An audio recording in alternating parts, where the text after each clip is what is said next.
Pinakita sa simula ng movie na ipinakulam ni Irma ang kanyang pinsan dahil may gusto siya dito. Pagkatapos magdasal ng mangkukulam na si Iksan ay biglang sinaniban ang kapatid niyang si Wulan, at sinabi nitong kadugo mo si Galang at hindi siya ang lalaking para sa'yo, at sinabi din ni Iksan na layuan mo na siya dahil siya ang magiging dahilan ng iyong kamatayan. Pagkatapos ay nagpunta sila Irma sa bahay ni Galang dahil birthday ng anak nitong bulag na si Sofia. Pagkatapos ay makikita natin ang nakaratay na ina ni Galang, at malalaman natin dito na may lihim na relasyon ang magpinsan, at sa labas ay sinabi ni Galang kay Irma na itigil na natin ito dahil magkadugo tayo, ngunit sinabi ni Irma na paano na ang dinadala ko, kaya't nagalit si Galang at hiniwalayan na siya nito, at magmula noon ay hindi na sinasagot ni Galang ang kanyang mga tawag, kaya't galit niyang sinabi kay Galang na panigutan mo ang batang ito sabay tutok ng kutsilyo. Ngunit itinulak siya ni Galang kaya't nalaglag ang bata. Pagkalabas sa ospital ay nagpunta ulit si Irma kay Iksan, at ipinakulam niya upang mamatay ang asawa ni Galang na si Nisa upang mapunta sa kanya si Galang. Nagpakuha si Iksan ng buhok picture at dugo ni Nisa upang patayin ito ng demonyo kasama na ang mga kadugo nito. Pagkatapos ay kunwaring dinalaw ni Irma si Sofia upang makakuha siya ng buhok at napkin na may dugo ni Nisa sa banyo. Pagkatapos ay ibinigay na niya ito kay Iksan, kaya't binalutan na ni Iksan ang picture ni Nisa ng bituka ng kalabaw sa isang buto ng patay at nagdasal. Ilang sandali ay biglang umuga ang paligid na tila lumilindol. Sinabi ni Iksan na matapos ng ikalimang araw ay mangyayari na ang gusto mo, at sa unang gabi ay biglang nahulugan si Nisa ng isang ulo ng kalabaw at mga lamang loob nito.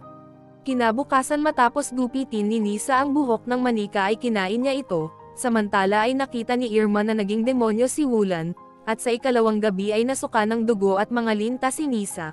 Kinabukasan habang nililinis niya ang biyenan ay laking gulat niya nang bigla na lang niyang takpan ang bibig nito na tila sinasaniban, at nakakagulat na naglakad ang matanda at pagkatapos ay ibinuhos nito sa sarili ang isang kaserolang niluluto ni Nisa, kaya't nagsisigaw si Nisa nang makita niyang patay na ito. Sa ikatlong gabi sa burol ng ina ni Galang ay biglang itinaob ni Nisa ang kabaong ng kanyang biyenan, kaya't pinalayas ng imam na si Shakir ang demonyong sumasanib kay Nisa.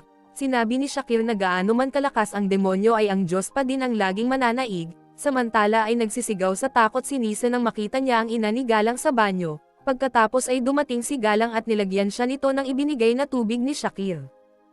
Sa ikaapat na gabi ay makikitang nagbabasag ang nanay nila Irma, at dumugo ang leeg nito nang kainin ang mga basag na plato sa sahig. At laking gulat nila Irma nang makita nilang patay na ang kanilang ina. Inamin ni Irma kay Wulan na nagpunta ulit siya kay Iksan. Sinabi niya na hiningi sa akin ni Iksan ang dugo ni Nisa at sinabi niya na mamamatay ang lahat ng kadugo ni Nisa.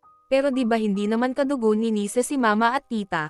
At sa bahay ay biglang itinali ni Nisa ang kanyang leeg sa chandelier. Salamat na lang at nailigtas siya ni Galang.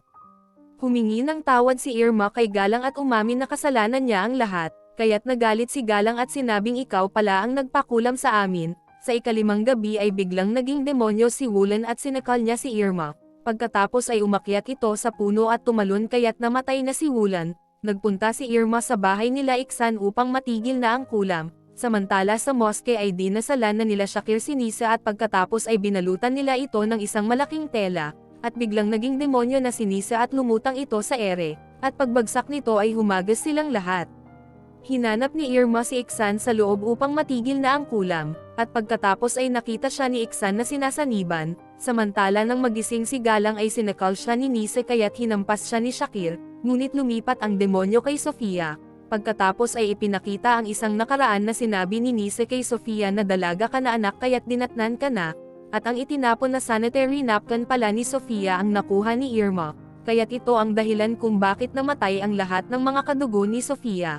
At kila Iksan ay ipinakitang binabali ni Sofia ang mga buto ni Irma, kaya't namatay na ito. Humingi ng tawad si Galang kay Sofia ngunit sinakal siya nito sa ere, at nang dasalan siya ni Shakir ay bumagsak sila ni Galang, at sa huli ay ipinakitang nilapitan ni Sofia ang nasa kritikal na kondisyon na si Nisa. At dito na po nagtatapos ang ating movie. Don't forget to subscribe, like, share and comment at maraming salamat sa suporta mo.